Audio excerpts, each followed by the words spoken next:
This is Dr. Anthony Tomasino and his teaching on Judaism before Jesus. This is session number 8, the Hasmonean Dynasty.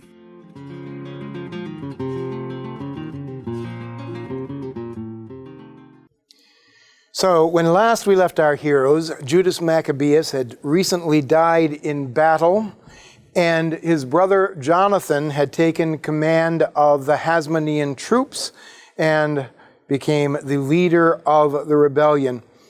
Interesting little side note here is that Alcimus, the high priest, who was kind of the leader of the Hellenizing party, died shortly after Jonathan took over, and we don't know who took his place at that time. Now, this becomes a bit of a mystery, because some scholars say, well, maybe the office was just empty. There was nobody serving as high priest during that time, which I have a very hard time believing that, because, high priests were responsible for doing things like the ritual of the Day of Atonement, which took away the collective guilt of the Jewish people. I don't think you want to leave that, up to chance or something. Other people say maybe Jonathan was serving as high priest, which also makes no sense to me, because if Jonathan were the high priest at that time, I'm quite sure that the books of Maccabees would be celebrating it all over the place. So I'm just going to figure out that probably what's going on here is that whoever was installed in office at this time was very inoffensive and very unmemorable, and that is why nobody even bothered remembering his name. But anyway, so we have Jonathan now taking power. From 161 to 142 BC, he is going to lead this revolt. Jonathan establishes a sort of government center at the city of Michmash. And Michmash is a city that's a little ways away from Jerusalem. We don't know who was running Jerusalem at this time. What we do know is that many people were coming to Michmash to receive justice, and kind of reminds me of the story of when King David's son Absalom had sort of set up a in absentia government where he was passing judgment while his father David was languishing in the palace. But that seems to be what's going on here. The government at Michmash and Jonathan's work was apparently very popular with the people, and there were more people going to Jonathan for help than people who were going to whoever was running Jerusalem at the time. Now, Bacchides, we've already talked about him a little bit. Bacchides began to set up a number of fortresses throughout Judea, and to try to secure this place for the Seleucid Empire. Once again, we've got troubles in Syria, though, because we've got a rivalry between Demetrius I and a fellow by the name of Alexander Ballas, both of whom are part of the royal family, both of whom now are competing for the throne. Ballas, we really don't know what his connection is to the family. Some people think he had none, but at any rate, he seemed to have a lot of popularity. And in order to secure the support of the people that he viewed to be the more vigorous of the Jewish population, he appointed Jonathan to be the high priest in Jerusalem. This was to gain his favor. This was to have him as kind of an ally, keep him close and so on. There's a major problem with this for the Jewish people, though, because this is a big break from tradition. Now, he's from a family of priests, true, but the high priest, since days of Solomon basically had been taken from one major family, the family of a fellow by the name of Zadok. The Zadokite high priestly line had been well established, and pretty much God had made this covenant with the Zadokite family that they would be the high priests perpetually. Now we are breaking with that tradition by appointing this Hasmonean, who is not part of the Zadokite line, as the high priest. So 153 BC, the Feast of Tabernacles on 153 BC is the first official act of Jonathan. At this time, he presides as high priest. Ballas continues to pour honors upon him. He makes him the strategos of Jerusalem. That strategos is a kind of a military governor. So not only is he the chief religious authority, but now he is the chief military authority of Jerusalem as well. It seems, initially at least, that the Hasmoneans have won.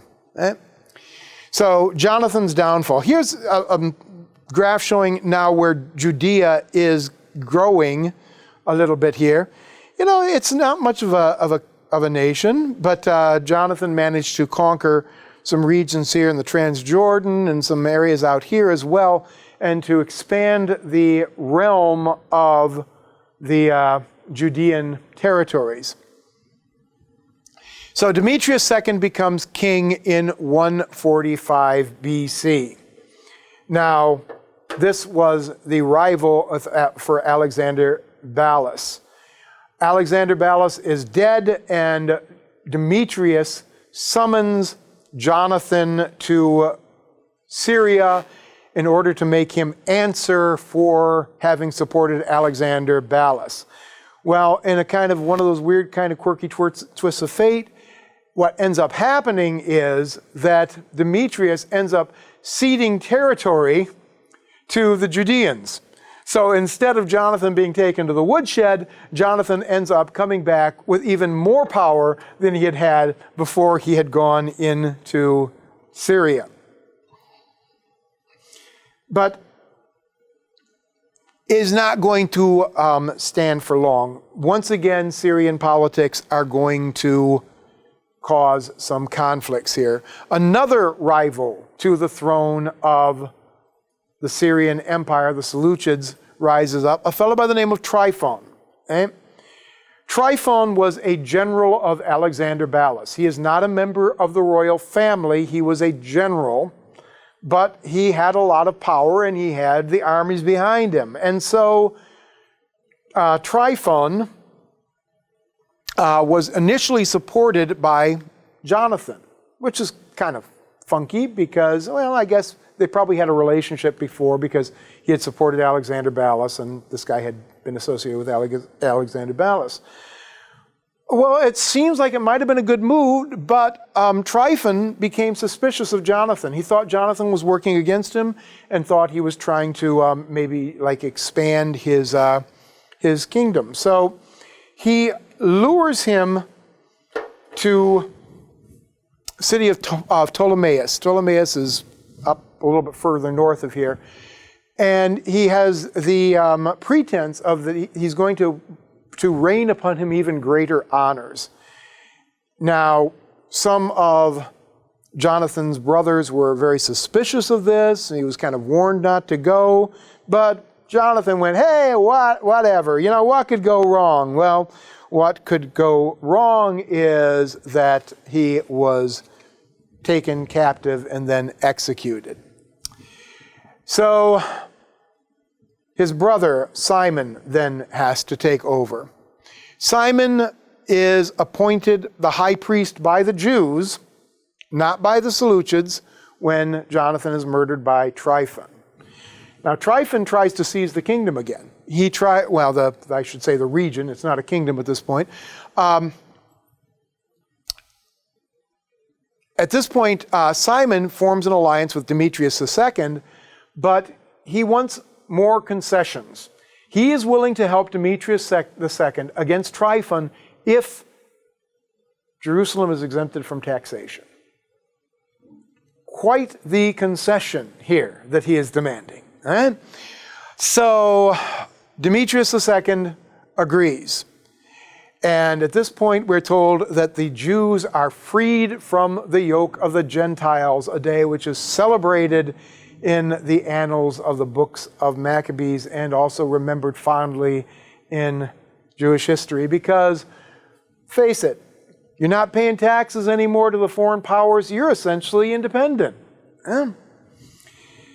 So he begins to pretty much work with autonomy for a while. He expands the Jewish realm. He has conquests over Gezara, and he takes the Acra, this big fortress within the city of Jerusalem. He expels the Greek troops from the Acra and managed to destroy a number of other fortresses in the region as well. Simon has a kind of a tragic end, even though he does manage to receive quite a few accolades along the way. It's 140 BC, really, that they have what they call the Great Assembly, where he is recognized as the high priest and the leader of all the Jewish people. 139, Demetrius, his patron, is captured by the Parthians. Them again, right? And at this point, Simon throws his support to Antiochus VII for the throne.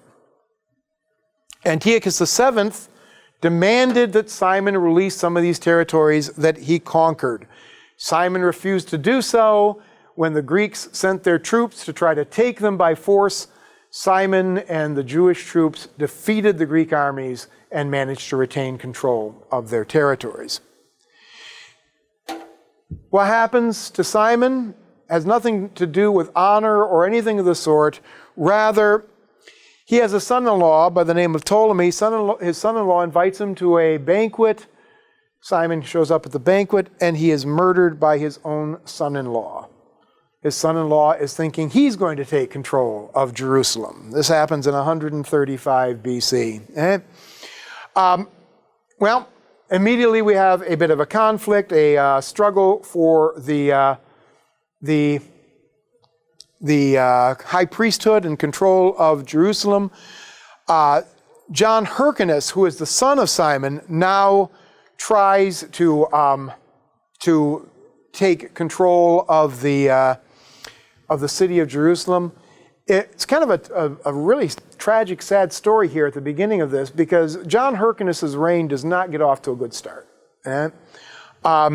Ptolemy escapes to Jerusalem, and he takes Simon's wife, John Hyrcanus' mother, captive.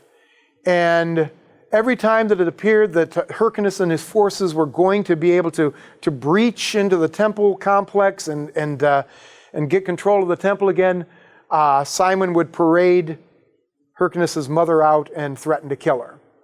Eventually, he actually did kill her, and then still managed to escape and fled down to Egypt. So, first black eye on John Hyrcanus and his reign here. He was besieged by Antiochus VII in 135 BC. And at this time, because of the forces of the Greeks surrounding Jerusalem and cutting them off from their allies, John Hyrcanus was forced to make huge concessions, giving up a lot of the property, the land that they had conquered in the previous expansions. But thing is, Antiochus VII was not immortal, and in 128 BC, Antiochus VII dies in battle.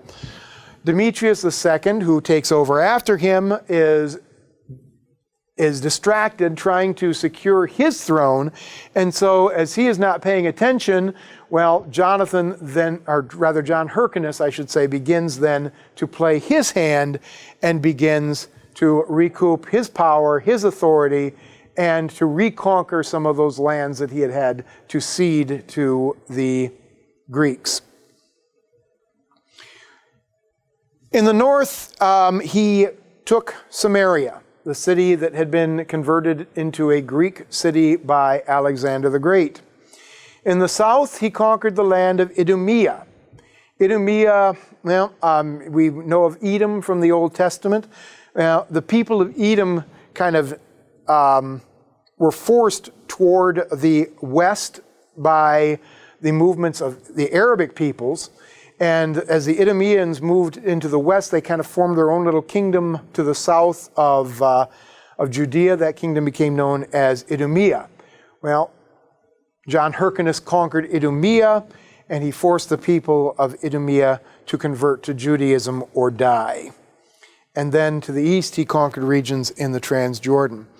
But Hyrcanus, in order to achieve his successes, did a number of controversial moves. One of them was the plundering of the tomb of King David.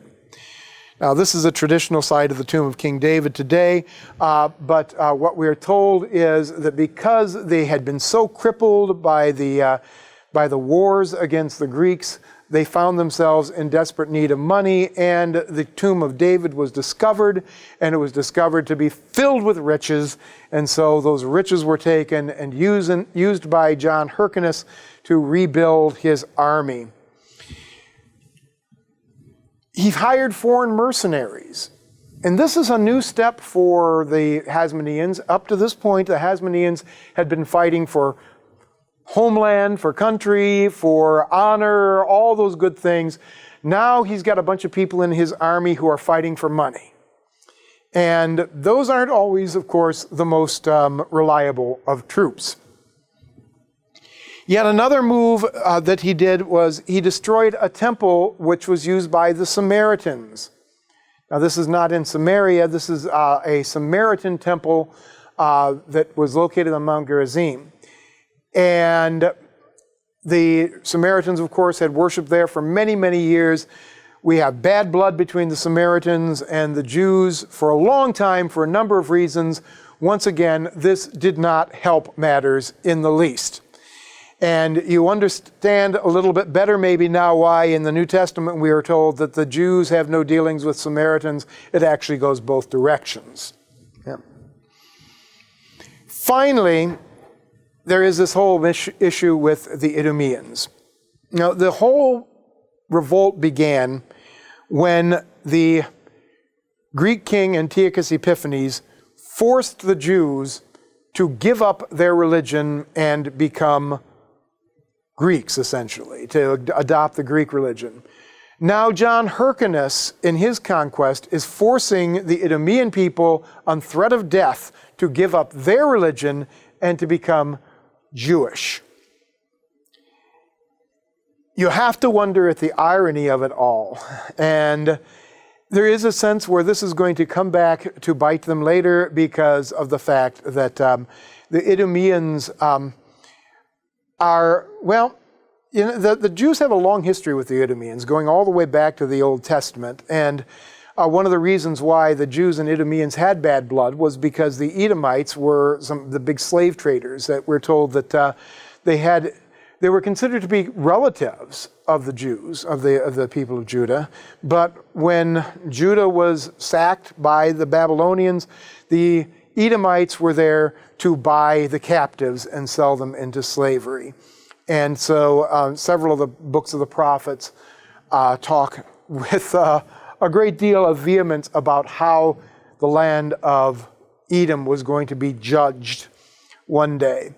Well, perhaps John Hyrcanus felt he was carrying out that judgment, but ironies will yet abound even there. In the later years of John Hyrcanus, he seemed to enjoy a great deal of success, actually, since the political intrigues going on in Syria prevented them from taking any kind of decisive action against Hyrcanus. They're so busy fighting with each other, they couldn't fight against John Hyrcanus at this point. Hyrcanus conquered Samaria, and he razed it to the ground, as I had already mentioned, and this was a pretty impressive victory, considering that Alexander the Great had founded that city and had populated it with Greeks, and now John Hyrcanus was undoing the work of Alexander the Great. He was the first of the Hasmoneans to die of natural causes. He actually died of old age, amazingly enough, in 104 BC. Now, before his death, he had named his widow to be his successor. But his son Aristobulus had other ideas. Now, Aristobulus does not reign for very long. He's the high priest from 104 to 103 BC.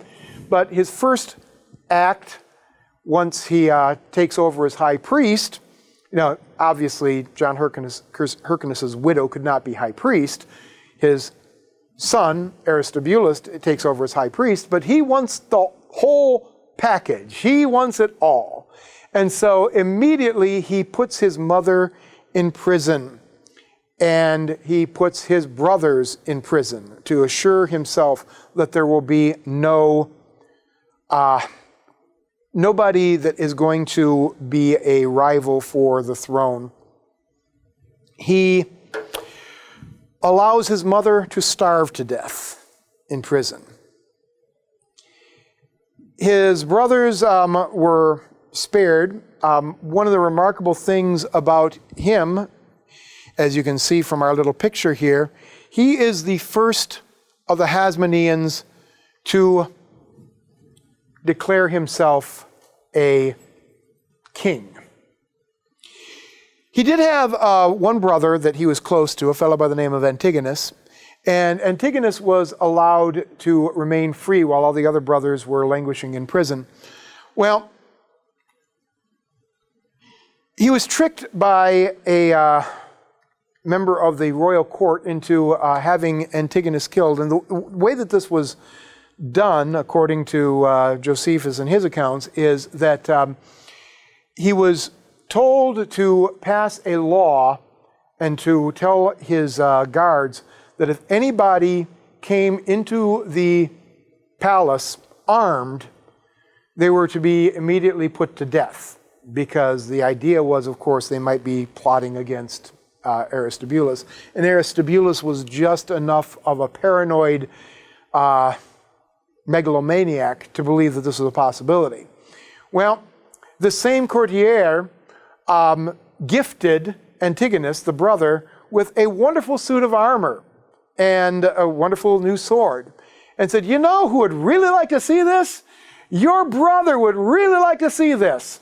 So here goes Antigonus marching into the palace with his armor and his sword, and he is immediately cut down by the guards. Now, Aristobulus was so overwhelmed with remorse and grief that he went into a huge drinking binge, which eventually took his life. But not before he managed to conquer Galilee and add that to the kingdom. The first king of the Hasmoneans thus begins with a very ignominious act of murder and ends with a death of drunken, ignominious shame. So the Hasmonean kingdom in 103 BC, this is the kingdom that is left behind by Aristobulus. You can see it has grown considerably from when it was about like that, just a little bitty sprite then, Now it has gone up to this region. It has conquered the Transjordanian region. We can now have some nice port here where we can go out and send some ships forth. We've got the Galilee region up here. All of this has been added to the kingdom of the Hasmoneans. We are getting to a kingdom here now that is about as large as what David ruled. Okay? So after the death of Aristobulus, Alexander Jannaeus takes over, and he has a nice long reign, but what good things can be said about Alexander Jannaeus? Probably nothing, except for the fact that he did manage to expand the kingdom even more. So he is the brother of Aristobulus. He was one of the guys who was in prison. When he was released from prison, Aristobulus's widow, Alexandra Salome, married him, and he was elevated to the role of king. First thing he tried to do was conquer the city of Ptolemais, which is a little further up north of Galilee on the coast. He wanted that nice, fine coastal city. He did not succeed in conquering Ptolemais. In fact, the forces of Jerusalem were overrun by the Ptolemies at this point. Well, fortunately for Alexander Jannaeus, Alexandra Salome had made some powerful friends already, including Cleopatra III. And Cleopatra III sent Egyptian forces, the Ptolemaic forces, up into Jerusalem and liberated Jerusalem from the Ptolemies. She considered for a while whether or not she would add the kingdom of Judea to her realm. And Alexandra Salome managed to persuade her that it would be better to have a loyal ally on her northern borders rather than a recalcitrant subject. So she returned to Egypt, and Alexander Jannaeus went back home to his realm and his palace in Jerusalem. He did manage to conquer Philistia and Iturea and several other regions, expanding the kingdom to really anything bigger than, as large as it had been, maybe as way far back as the days of Solomon. We're going to look at our map here. See? All the way up here, Ptolemais is up in this region here, all the way down here, a really fairly strong and fairly powerful kingdom by this point. And a lot of reasons you would think that the people of Judea would be proud of what they have accomplished. But there were a number of problems with this Alexander Jannaeus fellow. See? He had a lot of domestic issues. First of all, he was extremely unpopular with the Pharisees. And the Pharisees didn't like these Hasmoneans to begin with, for the most part. There's a story told about John Hyrcanus that, for the most part, the rabbis kind of liked John Hyrcanus when they look back in his reign. But when John Hyrcanus had been sponsoring some of the Pharisees and giving a party to them, and he had asked them, "So what is something I can do for you?" And they had said, "Well, you can step down from the high priesthood because you're not qualified to be the high priest. It's got to be somebody of the line of Zadok." And John Hyrcanus refused, and from that point forward, there was tension between the Pharisees and the Hasmoneans. So he's having issues with the Hasmoneans. Okay? There's an episode recorded at the Feast of Tabernacles where, due to the unpopularity of Alexander Jannaeus, he was known for carousing and for being a rather immoral fellow in a lot of ways. We're told that at the Feast of Tabernacles, the people would have a citron fruit that they would hold in the hand and a lulav bush. Well, as Alexander Jannaeus was parading in his robes to preside over the Feast of Tabernacles, people started throwing their citrons at him. And that did not make him happy. He ordered his troops to attack the crowds, and many of the Jews were killed by their own high priest at that point. Well, they kind of provoked it, I guess you could say, but still. In 88 BC, the Pharisees decided that they had had enough of this impious pretender to the high priesthood. And so they made a deal. They cut a deal with Demetrius III Eucharis, who was then the leader of the Seleucid Empire. And they asked Demetrius to come and take control of Jerusalem so that they could put their own man on the office of high priest and remove these guys from the office of king. Obviously, the idea of anybody but somebody of the line of David being king was very offensive to many of the Jews. Well, what happened was when the troops of Demetrius began to march on Jerusalem, it looked like Alexander Jannaeus was going to be, toast, pretty much. But the citizens of Jerusalem, seeing these Greek troops about to invade their city, rose up actually to Jannaeus' defense. And they managed to fight off the Greek army. Well, Junius responded to this event by crucifying all the leaders of the Pharisees. 800 Pharisees crucified in the middle of the city of Jerusalem by Alexander Junius.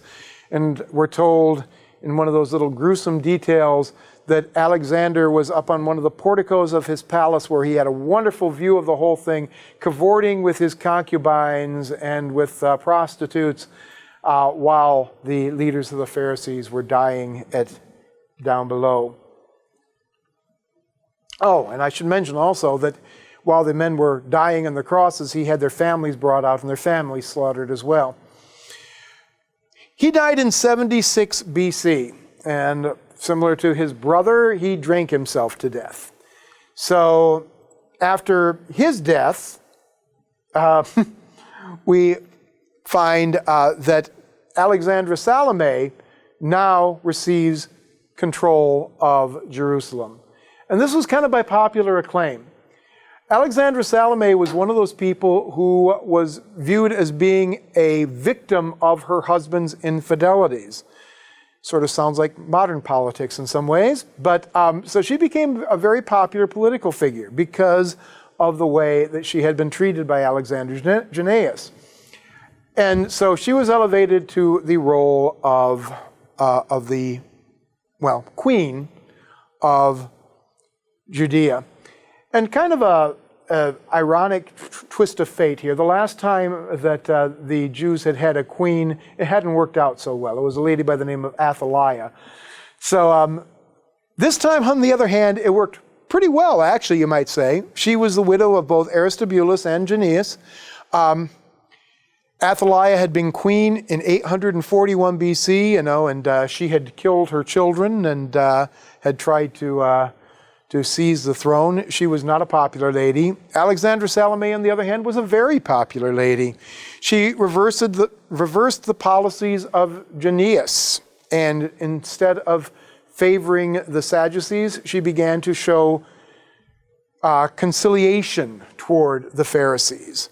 Pharisees began to take lots of public offices, and it's really kind of interesting. If you had been a Sadducee, you would have been rather offended by all this, because the Sadducees were kind of barred from public office during her administration, while the Pharisees were getting all the perks.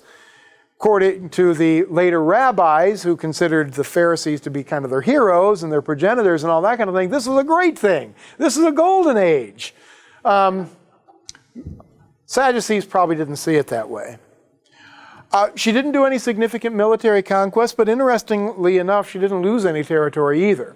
So for the most part, it seemed like her reign was a success. For the most part, they enjoyed peace and security and a certain lack of scandal, which was a good thing for a while. Yeah?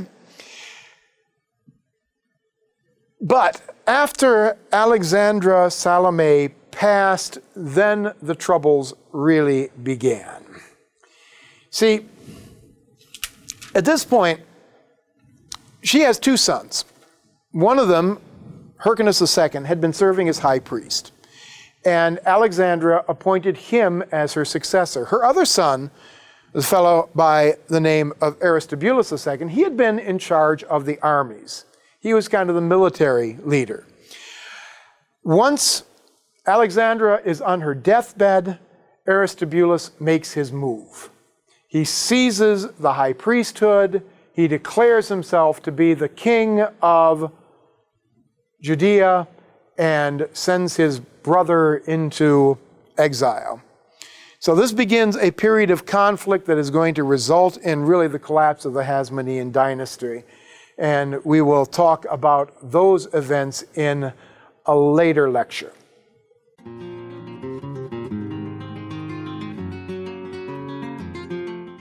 This is Dr. Anthony Tomasino and his teaching on Judaism before Jesus. This is session number 8, the Hasmonean Dynasty.